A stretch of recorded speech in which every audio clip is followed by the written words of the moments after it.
日本にはおよそ数千ものお城があると言われています。その中でも現存するものは全部で12、さらにその中でも優れたものとして国宝に指定されている城はわずか5城しかありません。今日はその城が持つ魅力について皆さんにご紹介していこうと思います。皆さんは城についてどのようなイメージを持たれているでしょうか。今では天守がある城などは特に観光名所などとして親しまれていますが、昔はもちろん全く違う役割を持っていました。当然その一番の役割というのは敵から身を守るため、敵の侵攻を防ぐための軍事拠点です。ただ城を砦として戦うだけではなく、城にもし籠城するとなればそこには食料や水なども必要になります。城にはそれらを備蓄するという大きな役割もありました。相手から城を攻めにくくするために城には様々な工夫がなされていました。こちらは備中松山城の長い塀ですが、その長い塀に大小様々な穴が開けられています。これは狭間と呼ばれています。この狭間、例えば鉄砲を使って攻めてくる敵を撃ったり、矢を使って相手を攻撃したりするための穴です。そのため穴は地面と水平になっているのではなく、少し斜めに掘られていることがわかります。それはその方が敵を正確に撃つことができるためです。こちらは石落としです。この石落とし、名前の通り大きな石などを落として攻めてくる敵を防いでいました。ただ実際には石を落としていただけではないようで、こちらも狭間と同じく矢や鉄砲などをこの石落としから放ったこともよくあったそうです。そして城の周りにぐるっと巡らされているのが堀です。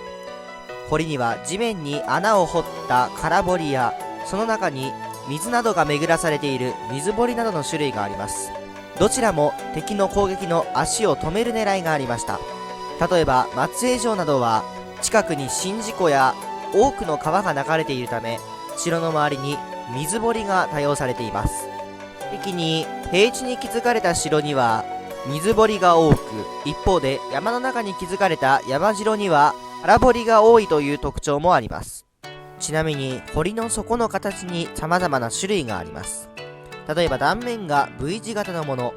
こちらの堀は野源堀と呼ばれています。また堀の底が丸くなっているのが毛抜堀、直線のものは箱堀と呼ばれています。この辺りは城郭検定にもよく出題されている問題です。一番の役割は軍事拠点であるということですが、それ以外にも様々な役割を持っているのが城です。そのうちの一つは領内の政府としての役割を果たすことです。城内には城主や領地に住む家臣たちが集まり、政務を行うための御殿が建てられていたものが多いです。この御殿は今でいう県庁や市役所のような場所です。現在もお城の敷地はそのまま市役所などに使われている例があります。例えば国宝でもある島根県にある松江城、こちらは現在松江城のすぐ隣が島根県庁として使われています。そして他の役割としては城主の住まいというものがあります。ちなみにこの城主は天守に住んでいたのではありません。天守には普段城主は住んでいませんでした。ではどこに住んでいたのか。それは本丸や二の丸の御殿といった建物、そこに城主や家族が住んでいました。じゃあ天守は何に使われていたのかというと、普段は天守や櫓は物置として使われていて、城主によっては一度も天守の中に上がったことがないなんていう城主もいたそうです。また城にはカリスマ性を高めるための用途などもあったと言われています。その最たる例が天下布武を掲げ全国統一を目指していた織田信長です。この織田信長は現在の滋賀県に安土城を築城しました。この安土城は中世までの城とは大きく異なり、圧倒的な存在感があったと言われています。そのため他の戦国武将に対して圧倒的な権威を示すことにもなりました。このようにしてカリスマ性を高めることはかなり絶大な効果を持っていたようで、天下人たちはこぞって権力やその経済力を誇示するためのお城を作りました。豊臣政権の大阪城、さらには徳川家康の時代の江戸城などはその最たるものです。城は建てられる場所によっても様々な種類に分けられます。一つ目は山城です。この山城は飛行が100メートル以上の山地に建てられた城のことを指します。山城は山の中に築かれていることもあって非常に敵が攻めにくい構造になっています。ただ山の高さがあまりにも高すぎると敵の様子を見ることができないという弊害が出てしまうので、標高は400メートルまでに収めるのが理想とされています。ちなみに日本の三大山城は岐阜県の岩村城、奈良県の高取城、そして岡山県の備中松山城です。ちなみにこの山城は戦国時代が始まる前の時代、南北朝時代にはすでにたくさんの場所に建てられていたようです。続いて2つ目は平山城です。平山城は山城よりは低いおよそ100メートル以下の丘や山とその周辺の平地を利用して建てられました。城内の敷地を広く取ることができ、多くの兵を収容することができました。そのため平山城は大名の権威の象徴としても利用されました。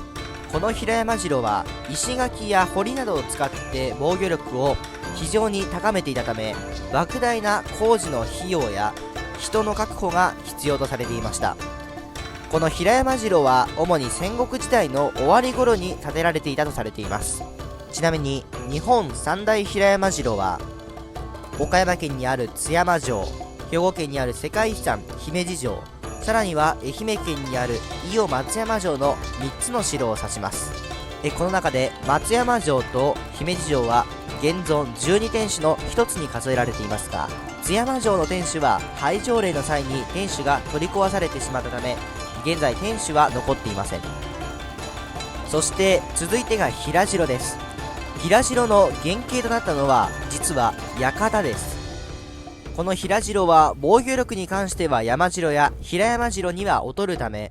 川や沼などの湿地帯を利用して敵の行動を制限して攻められる方向を限定したり、堀で周りを囲んだりと防御を固めるという工夫がなされていました。この平城は築城技術が発達していた江戸時代の初期に主に築かれていたタイプの城です。ちなみに日本三大平城は長野県の松本城、そして京都府にある二条城、さらには広島県の広島城、この3城を指します。そして最後に紹介するタイプの城が水城です。これは湖や海岸、瀬戸内海の小さな島に築かれた城のことを指します。湖や海に面しているため、防御を固めるのはその海や湖に面していない側だけで済むというメリットがあります。この水城も主に江戸時代の初期に築かれていたタイプの城です。日本三大水城は愛媛県の今治城、香川県の高松城、そして大分県中津市にある中津城の3城です。またこの他にも城の中では天空の城と呼ばれる城もあります。これは雲海に浮かんで見えるお城のことを指します。特に有名なのは兵庫県の朝来市にある竹田城跡です。この竹田城は標高が 353.7 メートルある山の山頂に位置し、日本のマチュピチュとも呼ばれ人気を集めています。この城は戦国時代よりも前の山城、天守や石垣、縄張りはほとんど完全な形を残している珍しい城の跡です。現在天守は現存していません。この竹田城の城主だったのは赤松広秀。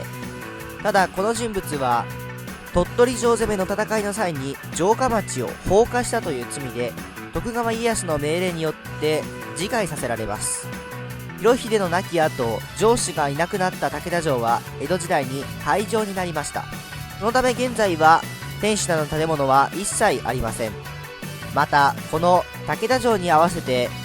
岡山県高梁市にある備中松山城、さらには福井県大野市にある越前大野城、